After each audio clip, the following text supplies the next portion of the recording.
Hello and welcome to day 11 of my 13 days of Halloween movies. Today I'm tackling arguably the biggest and most iconic movie out of the list, Ridley Scott's Alien. I booted up the movie and had a fine time with it, but I didn't really understand all the praise I had seen. People talking about the lingering camera shots and steady building of horror throughout the movie that I just didn't see. It was only later I realized that there are two versions of this movie, the theatrical cut and the director's cut. Everyone pretty universally agrees that the original cut is better, Ridley Scott included. Well, guess what? That's not the one I watched. I watched the worst of the two apparently. The director's cut is actually a minute shorter than the OG, despite adding in deleted scenes.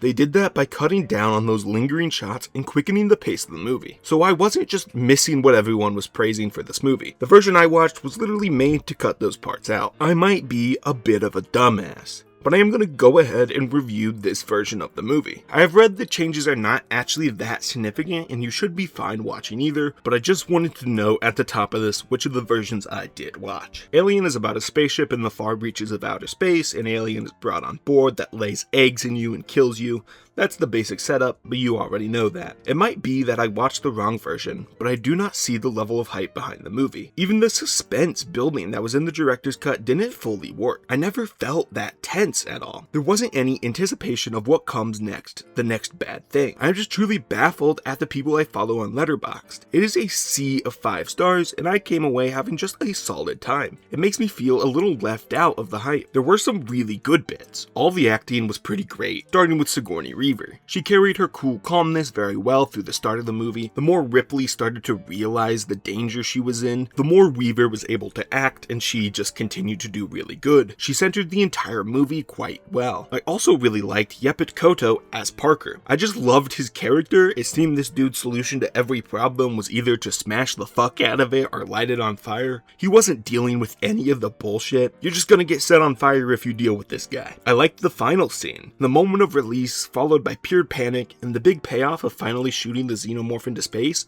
was a great roller coaster in the best part of the movie. It's always good to end strongly. The xenomorph design is special, scary in its foreignness. It doesn't look like any living thing we have here on Earth. That's what makes it so iconic of a movie creature. The score ruled and did a lot of the heavy lifting in terms of scariness. I do have a couple of problems with the movie overall though. First off, it looked quite bad at points, specifically anytime we were shown the outside of the ship and outer space. The space backgrounds and ships itself felt very digital.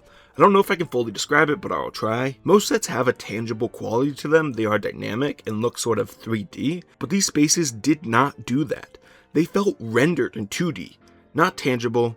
It just didn't have any dimension to it. I don't normally harp on movies for looking bad, but they nailed the interior of the ship. The sets all looked futuristic enough while still being practical and based on our world, so the dichotomy made it more distracting. If your digital rendering is bad, you probably shouldn't use it at all and find a different solution. This movie, much like The Descent from a couple days ago, is very dark at points. It can be hard to make out what is going on in some of these smoke-ridden, light-barren corridors. Unfortunately, I don't think this movie uses that darkness that effectively. I never felt scared of the aliens hiding in the dark, because they were never found there. They were found in ceilings, vents, or hidey holes. They didn't hide themselves in darkness, making it not scary and just kind of annoying. You can build atmosphere through darkness, while also leaving enough to see the characters' faces and what's going on. Darkness not being scary annoyed me. I could just feel this way because I watched a movie that did the whole darkness thing masterfully, so this one just ends up looking worse in comparison. Ripley rules as a character. The best part of her is how real she felt. She reacted and lived as a real life counterpart would. She didn't take shit and lived by her rules. She got herself out of trouble. Her situation is just so relatable too. She worked with a bunch of idiots and just wants to do her job and get home. That is my blue collar hero. I also wouldn't want to deal with this Ben Affleck lookalike. I had some base information about the franchise before I started watching this. I had watched Alien Romulus in anticipation for the Oscars and the general cultural osmosis you get from a movie as big as this one, but the biggest source of knowledge about this movie was a board game very heavily inspired by Alien called Nemesis.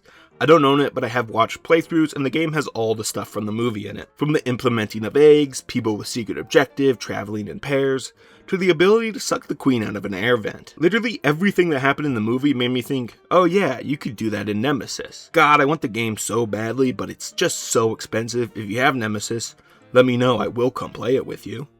Please. All of the puzzle pieces are there for this movie. It should click into place and work, but it just doesn't for me. That missing piece is how unscared I was the entire time. If they managed the tone better, were able to affect me, if I felt that tension, I think I'd love this. It has a lot of hallmarks of a lot of my favorite horror movies, limited but effective jump scares for example. It just never manages to put everything together, leaving me feeling it was a fine time, but not one that will stick with me for a while. I did watch this movie when I woke up early one morning. I got to the climax of the movie, Ripley was running away from the xenomorph, and I started to hear a sound. It was like this rhythmic alarm that was kind of lullaby-ish. It was off-putting. It sounded like nothing else from the movie, felt a little bit like a children's song type of thing. It was really getting on my nerves. This movie just had a weird song that was annoying, breaking all my attention.